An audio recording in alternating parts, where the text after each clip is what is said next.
Chapter 3. Joey and I got off the freight in the late afternoon. The bulls had quieted down after word of the accident traveled through the train. I guess at least those of us in the car where Joey and I sat saw nothing more of them. We got off the train of our own accord. There was nothing we wanted so much as to get away from that place of tragedy. It was a small town where we stopped, and no one around the depot paid any attention to us. Joey's face was swollen with his tears, and my legs were shaking until I could hardly walk. We were hungry, but with the numbness of grief, my courage was gone. I couldn't bring myself to face the possibility of a hostile answer if I approached someone for food. I wouldn't have dared to ask for a job. I couldn't have played the finest piano in the country that night. I couldn't even chop wood or stack lumber or done any other job, even if I had the chance. I stumbled a time or two when we climbed down from the train, and I held on to Joey's shoulder for support.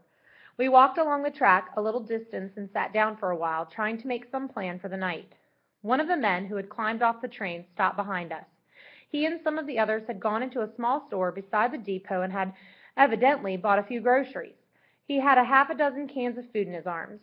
"A bunch of us are going to cook a little down the tracks tonight," he said. "If you kids want to come with me, I guess we can spare you a meal."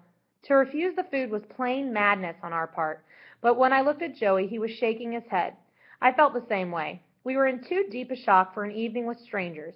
We wanted to crawl away with our grief and face it in silence. I thanked the man and said no. We'd have to be on our way. "Where's your way?" he asked. "Where are you going?"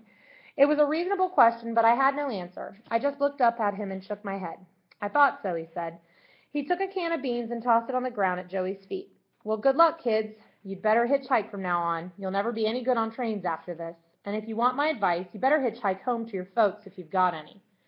He walked off down the tracks without once turning to look back. Joey and I sat there watching him until he disappeared. Then we got up and, leaving the tracks, took off across the field, walking in complete silence, but with our hands holding on tightly to one another.